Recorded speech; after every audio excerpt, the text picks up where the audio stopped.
Hey y'all, it's Shelly, and today I'm going to show you how I use the app Adobe Express to convert a PSD file to a PNG file using that app. So I start by selecting the image, telling it to open with the Adobe Express app, and then I tell the app to convert the image from a PSD file to an Adobe Express file. The app will then convert the file for me, and when it's finished converting, I can do some edits to the app, and I'm going to show you that as well. So when it's converted, you have the layers where you can see on the right. And when you select a layer, you can replace a layer with an image, or you can select a layer and delete it. And then you can add in some text and things like that. So here I'm showing you that I selected a photo to replace that layer, which was a white rectangle. Then I go ahead and crop that image a little bit, close it out. I deleted it or undid my changes there. And then I went ahead and downloaded it as a PNG file. So then it gets saved in my downloads for my tablet. I'm using my tablet here, and it gets saved in my downloads folder.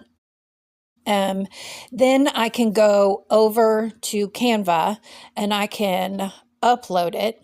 So I choose a file that I've already created for my December daily project.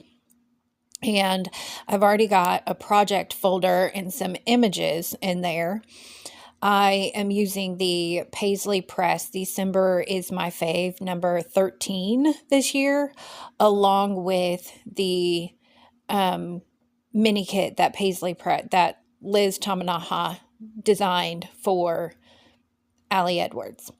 So here you see, I'm going to go ahead and select that image that I just downloaded. I'm going to upload it to my folder in Canva.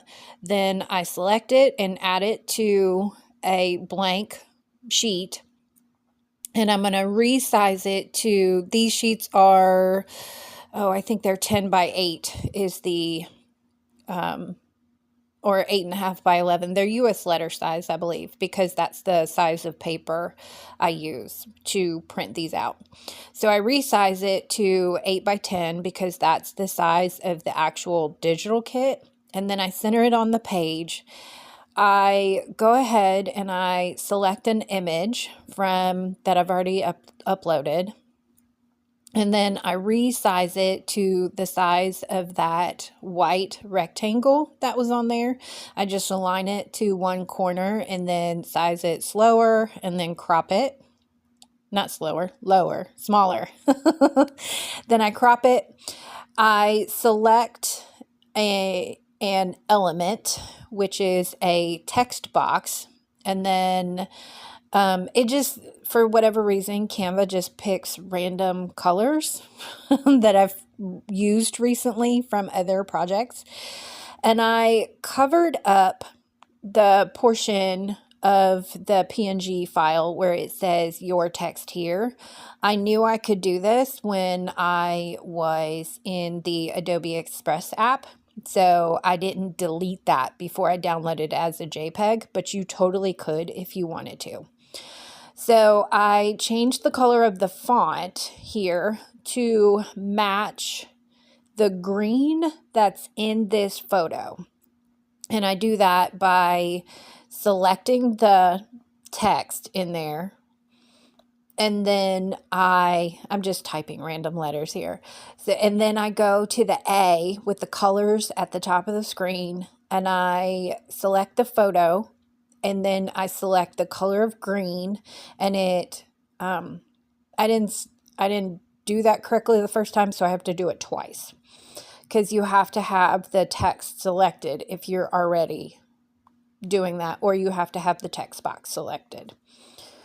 Okay, so I got that changed. Then I changed the color of the box itself to match that cream color there. And you can't tell, once I've finished doing that editing, you can't tell that it's a text box overlaying your PNG image. And so now I'm just retyping. This is how I change a PSD file to a PNG file. And then I can resize this to a full page, a full letter sheet page, or I can resize it to a 5x7. So I can edit this however I want to. I could have no text in that box, and I could just type in the grayish area that's at the bottom. I could do this however I want to. That's the beauty of using these digitals. I think I showed you also how to change the font style to a typewriter. And then I zoom in and out a little bit so you can see some of the pieces on that page. I'm resizing it. I went ahead and resized it to show you that I can resize all of the pieces. I can crop the image down if I wanted a white border around it. There's also, I didn't show you, but there's a way to lock the image so that you can move all of the pieces all at once. So what you'll have to do is select you'll have to select multiple parts of it, and then you can lock it. Now I'm showing you all of the pieces that I downloaded from this December is My Faves kit. I went ahead and purchased the entire release. It was on discount a couple of weeks ago. So these are all the pieces. So I have a 6x8 template set and a 10x8 template set in case I change my mind, or I can mix up the page size. Now I'm going to show you how I can edit this image. First, I tried to use the magic grab to select just that internal circle, but the magic grab tool in Canva did not allow me to select just the internal circle. It selected the entire element. So instead of doing that, I decided to recreate it. So I go over to Elements and I select a circle frame from the list. And so you just go to frames, see all. I selected a circle because I knew I could adjust the image to turn it into an oval. So I resize it. I just thought that that element was kind of small given the size of the page. So I resized it. Since I'm doing the whole thing over, I just decided to do it how I wanted it. So I resize it, and then I go over to my project folder. I'm trying to find it here on the left side of your screen. So I go ahead and I go to, I think, some elements maybe in the 10x8 kit. So I have it arranged so that I have the kit and then the papers and then a subfolder with the elements. And then I scroll down and I find that wreath, and then I resize the wreath so that it matches. And you have to be careful because every so often it will not layer your elements that you're adding on there. It will instead insert your elements. So you just press undo and then just be a little more, you just handle the elements differently. So here I'm going to go ahead. I had to move that wreath over so that I could insert the photo and it wouldn't replace my wreath.